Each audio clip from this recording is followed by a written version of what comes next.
24 साल के युवा को कहता है अब तुम रिटायर होके घर पे बैठ जाओ। ये अग्निवीर योजना का फलसफा है। रेगिस्तान की तपती रेत और सियाचिन की हाड़ गलाने वाली ठंड पर जो सैनिक खड़ा है वो ठेके पर काम नहीं कर सकता है। उसको आप 4 साल बाद रिटायर नहीं कर सकते हैं। उसको आप शहीद का दर्जा ना दीजिए, ये पाप है। और इसीलिए हमने तय किया है कि हम अग्निवीर योजना को खत्म करेंगे और जैसे सेना में नौकरी दी जाती थी उसको पुनः बहाल किया जाएगा। यह हुई युवा न्याय की बात। मैं अगली बात करना चाहती हूं नारी न्याय की। देश की आधी आबादी और आधी आबादी के साथ पिछले 10 सालों में जो हुआ है उससे सिर शर्म से झुक जाए। चाहे वो लखीमपुर हो, चाहे वो हाथरस हो, चाहे वो उन्नाव हो, चाहे वो शाहजहांपुर हो, चाहे वो उत्तराखंड की अंकिता भंडारी हो, चाहे वो गुजरात की बिल्किस बानो हो, या हमारे देश की सबसे होनहार बेटियां। जब मेडल आया तो मोदी जी ने खूब लपक लपक के उनका हाथ मिलाया। और जब उन्होंने यौन शोषण का आरोप लगाई, बात करने वालों, महिलाओं का व्यवस्था में महिलाओं का पार्टिसिपेशन क्यों खत्म होता जा रहा है? आज सवाल इस बात का है। और इसीलिए हम महिलाओं से वादा करते हैं कि जो सरकारी नौकरियां आएंगी उसमें 50% सरकारी नौकरियां महिलाओं के लिए आरक्षित होंगी।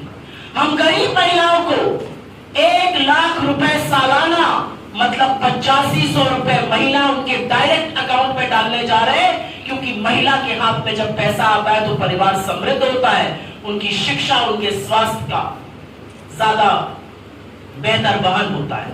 और जैसा राहुल जी कहते हैं, खटाखट खटाखट खटाखट ये पैसा आएगा और दुनिया की कोई ताकत इसको रोक नहीं पाएगी। हम गांवों में अधिकार मैत्री की बात कर रहे हैं, क्योंकि महिलाओं को अपना हक समझना जरूरी है। उनके साथ कुछ गलत हो तो उनको पता होना चाहिए वो क्या कानूनी कार्रवाई कर सकती है। मैं तीसरी बात करूंगी किसानों की। वो किसान जो इस देश का अन्नदाता है, वो किसान जिसने आपसे थी उसको बढ़ाया। हम हर उस समस्या का समाधान करेंगे। और 48 पेज का यह हमारा घोषणा पत्र है, 15,329 शब्द है और हर उस समस्या का समाधान है जो नरेंद्र मोदी की सरकार द्वारा निर्मित, उनके द्वारा पोषित, उनके द्वारा बनाई गई है। और इसके 5 मुख्य स्तंभ हैं और मैं उन स्तंभों के बारे में बात कर लेती हूं। इसका पहला स्तंभ है युवा न्याय। और क्यों हम युवा न्याय की बात करते हैं? इसलिए करते हैं क्योंकि देश में 60% लोग 35 वर्ष से कम आयु के हैं और 45 साल की बेरोजगारी है।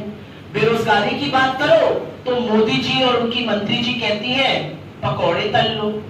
पकौड़ा भी तलने को तैयार है साहब, लेकिन कड़वा तेल 90 पे था, आपने उसको 220 पे पहुंचा दिया। तलने वाली गैस 400 की थी, आपने 1100 पर पहुंचा दी। तो इसलिए युवा के लिए हमारा सबसे बड़ा वादा है कि 30 लाख जो सरकारी पद सेंट्रल गवर्नमेंट में खाली पड़े हैं उनको हम तत्काल प्रभाव से 15 अगस्त से भरना शुरू कर देंगे। हमारा दूसरा बड़ा वादा युवाओं से है पहली नौकरी पक्की का। आप डिग्री और डिप्लोमा धारक हैं और अगर आप अप्रेंटिसशिप एक्ट के अंतर्गत अप्रेंटिसशिप करेंगे तो आपको 8500 रुपए महीना, मतलब 1 लाख रुपए साल का मिलेगा अप्रेंटिसशिप 1 साल की। हमारा तीसरा बड़ा वादा पेपर लीक को लेकर है। और मुझे आज भी वो पल याद है कि जब यहां से भारत जोड़ो न्याय यात्रा गुजरी थी और पुलिस परीक्षा का पेपर लीक हुआ था और मैंने युवाओं की आंख में जो आक्रोश और गुस्सा प्रयागराज की धरती पर देखा था वो मैंने पहले कभी नहीं देखा था। लेकिन उन आंखों में गुस्सा था, उन आंखों में बेबसी थी, उन आंखों में राहुल गांधी जी को देखकर एक उम्मीद भी थी, एक आशा भी थी। इतना उत्साहित भी मैंने युवा को पहले कभी नहीं देखा था। मोदी जी को मुगल रूल, मुस्लिम लीग, मटन, मछली, मुर्गा दिखा। दूसरे चरण में वो ब्याताओं के मंगलसूत्र और आपकी भैंस पर पहुंच गए। तीसरा चरण आते आते वो ऐसा बौखलाए कि अपने जिगर के टुकड़े अडानी और अंबानी को स्वाहा कर डाला। और चौथे चरण में मोदी जी गजनी बन गए। वो गजनी पिक्चर आपको याद है ना, आज करता हूं अगले पल भूल जाता हूं। चौथा चरण आते आते मोदी जी ने कहा कि मैं हिंदू मुसलमान करता ही नहीं हूं, अगर करूं तो मैं योग्य नहीं हूं सार्वजनिक जीवन में रहने के। 4 घंटे बाद फिर हिंदू मुसलमान करने लगे। जिनका वजूद ही इस विषाक्त नफरत और राजनीति का है, वो ऐसी बात करते हैं। तो देश को समझ में आ गया है कि खूब जुमले 10 साल सुन लिए, खूब खोखले वादे सुन लिए, खूब बड़ी बड़ी इवेंट देख लिए। मेरा क्या हुआ? आज प्रयागराज का 21, 22, 23, 24 साल का लड़का पूछ रहा है, मेरे विकास का हिसाब आप कब दीजिएगा? एक महिला पूछ रही है, बड़ा टीवी पर देखते थे, बहुत हुई महंगाई की मार, अब तो आपने आटा, दही, दवाई, पढ़ाई पर जीएसटी लगा दिया भाई, उसकी चर्चा कब कीजिएगा? किसान कहता है सत्ता में आने से पहले मीठी मीठी बातें करते थे, सत्ता में आने के बाद हमें पिटवाते हैं।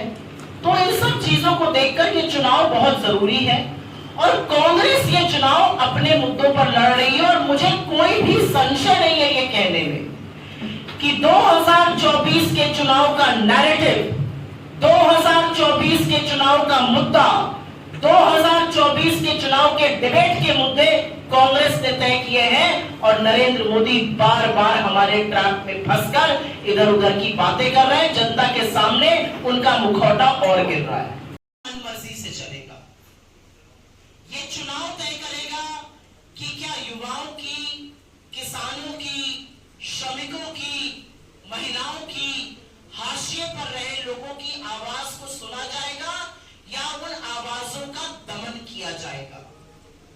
ये चुनाव तय करेगा इधर उधर की बातें करके बच निकल जाएगा या जनता उसको खड़ा करके सवाल पूछेगी और जनता अपने विकास का हिसाब मांगेगी।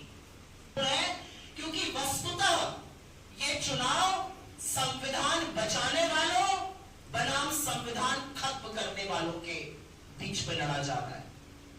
हमारा अपना मानना है कि जब देश चुनाव के मुहाने पर आया, 10 साल प्रचंड बहुमत की सरकार चलाने के बाद सत्तारूढ़ दल, इस देश के प्रधानमंत्री आपके सामने आते, रूबरू होते जनता से और अपने किए हुए काम गिनाते।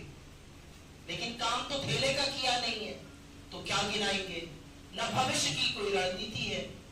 तो इस देश में जब चुनाव आया और 4 चरण खत्म हो चुके हैं, इन 4 चरणों में एक बात शीशे की तरह साफ है कि 4 जून को न नरेंद्र मोदी इस देश के प्रधानमंत्री बनेंगे, न बीजेपी की सरकार बनेगी, इंडिया गठबंधन की सरकार बनने जा रही है।